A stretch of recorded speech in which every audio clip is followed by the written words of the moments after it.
Professor Sanjay, मूल सवाल तो ये है, और यहाँ पर ये अभिषेक ने भी माना, विपक्ष भी आरोप लगा रहा है कि जो ये टीचर रिक्रूटमेंट एग्जाम चरण 3 जो है, इसमें भाई सप्लीमेंट्री रिजल्ट भी डिक्लेयर कर दो 10-15 हज़ार लोग, वो कई नियुक्तियां हो गई या कई जगह से उन्होंने भरा, वो सक्सेसफुल हो गए, तो वो 66,000 नहीं 50,000 की नौकरी लगी है, 10-15 हज़ार अभी खाली पड़े हुए हैं। तो सप्लीमेंट्री रिजल्ट जारी कर दीजिए। 4 महीने से ये मांग लेकर वो बैठे हुए हैं, तो सरकार सुनवाई क्यों नहीं कर रही? 4 महीने तो बहुत लंबा समय हो जाता है ना प्रोफेसर संजय।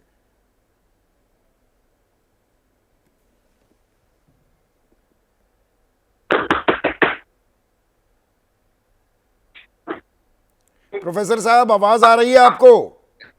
को पहले समझने की जरूरत पड़ेगी। नहीं, आपके कनेक्शन में जी दिक्कत आ रही है। कन्हैया मेरी कन्हैया आवाज बिल्लारी, आपको आप इस सवाल का जवाब दीजिए। प्रोफेसर साहब के पास मैं जाता हूं, कनेक्शन ठीक कीजिए इनका, पीसीआर। संदीप भाई, जो बच्चे हैं जो 4 महीने 5 महीने से भूखे रह करके, प्यासे रह करके संघर्ष कर रहे हैं, धरना दे रहे हैं, इसी सवाल को और इससे मिलते जुलते सवाल को लेकर के प्रशांत किशोर ने भी पिछले दिनों अनशन किया, अमर अनशन किया। देखिए, मुझे जो लगता है, अच्छा, कोई इसमें जेन्युइन डिमांड नहीं है, सब उनका जो मांग रहे हैं, चूंकि पहला में भी, तैयारी पहले में भी इन्होंने 2,793 छात्रों 73 छात्रों ये दिया था बच्चों को, टाइप 2 में भी लिया था, तैयारी में 3 में आखिर क्यों इतनी परेशानी है, क्या दिक्कत है?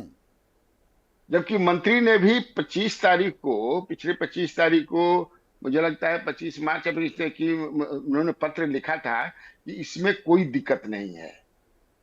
तो क्या आखिर दिक्कत है?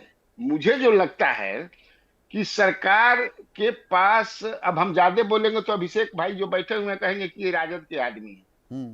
2005 चुनाव से पहले नीतीश, लालू जी कहते थे कि ये खाटी नीतीश का आदमी है, अब ये कह रहे हैं कि हम लालू के आदमी। अरे सत्य आप बोलने वो पर बड़ा छोड़िए ना, दिक्कत राजनेता पत्रकारों पर लानत मलानत करते रहते हैं आजकल। वैसे दुविधा ये भी हो गई है, बहुत से पत्रकार भी पार्टियों के साथ जुड़ने लगे हैं, उनकी बोली बोलने लगे हैं। तो चलिए, ये भी एक युग है जी। पत्रकारिता का। तो हाँ हाँ, नहीं, इनको पता नहीं हुआ कि मिट्टी टू मॉल घोटाला मैंने ही उद्भेदन किया था, और लालू जी को बड़ी परेशानी हुई थी, सरकार 2017 में चली गई थी, और नीतीश जी ने हमसे कहा था कि लालू जी के सामने मत जाइएगा, बड़ी बिगड़े हुए हैं आप पर, क्या क्या आप करते रहते हैं। खैर, मुझे जो लगता है कि अब ये पहले सोचिए कि ये जो मुद्दा है बच्चों वाला, ये वोट कितना इनको देगा, इनके वोट में बढ़ोतरी कितनी होगी, ये सबसे, देखिए, चुनावी वर्ष है, और ये केंद्र सरकार ने जनगणना, जातीय जनगणना की घोषणा करके तो सब नेता ये कह रहे हैं कि मास्टर स्ट्रोक मार दिया केंद्र सरकार ने, मोदी जी ने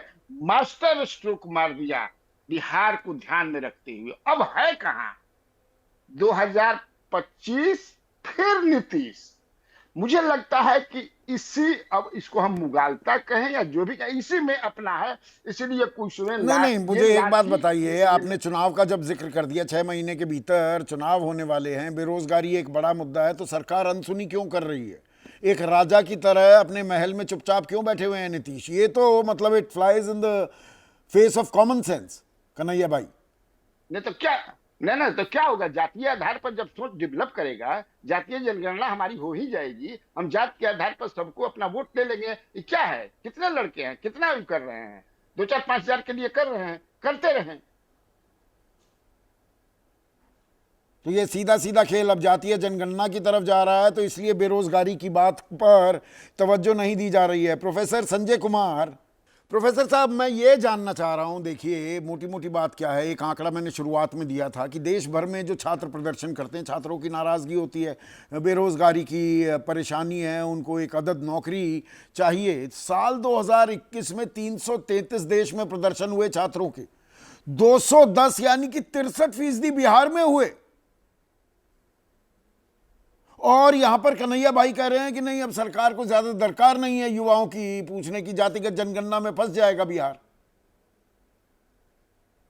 या फंसा दिया जाएगा। नहीं, युवाओं की दरकार तो पड़ेगी।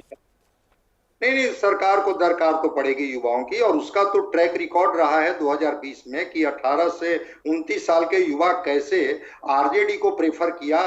क्या नीतीश कुमार जी को ये बात पता नहीं है? यही नीतीश कुमार थे ना जब गांधी मैदान में डिग्री लाओ और नौकरी दो वाली बात करते थे। और वो युवा जिनके पास डिग्री भी है, एलिजिबिलिटी भी है, कट ऑफ मार्क्स भी क्वालिफाई किए हैं, और वो कह रहे हैं कि अगर सीट आपके पास वैकेंट है तो हमें मौका दीजिए, तो बदले में उनको लाठियां मिल रही है। 4 महीने से अगर वो बच्चे इंतजार कर रहे हैं, कैसा राष्ट्र निर्माता आप तैयार करने जा रहे हैं भाई? जब आप कह रहे हैं कि टीआरई 4 में हम 80,000 बहाल करने जा रहे हैं शिक्षकों को, फिर ये जो बचे हुए जो शिक्षक 15-16 हजार की जो आप बात करते हैं या कर रहे हैं, ये शिक्षकों को आप दे तो दीजिए मौका। ये बच्चे क्या करेंगे? आप ही के छात्रों और कम का से तो कम निर्माण बातचीत करेंगे। तो होनी चाहिए ना। बातचीत करने में क्या दिक्कत है? लाठी कौन सा जवाब हो गया?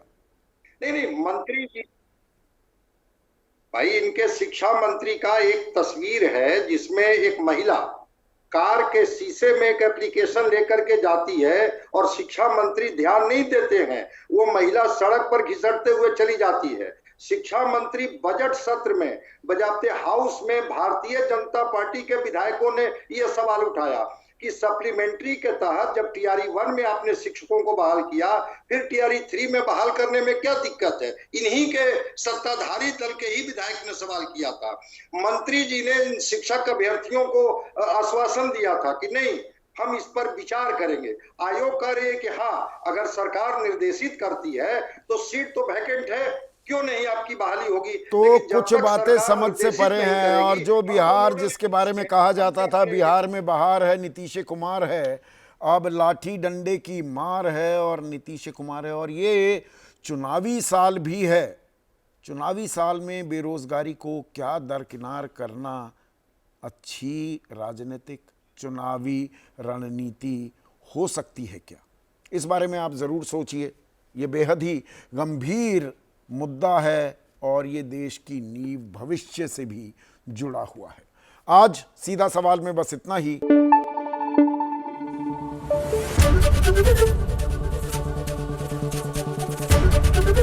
एबीपी न्यूज आपको रखे आगे।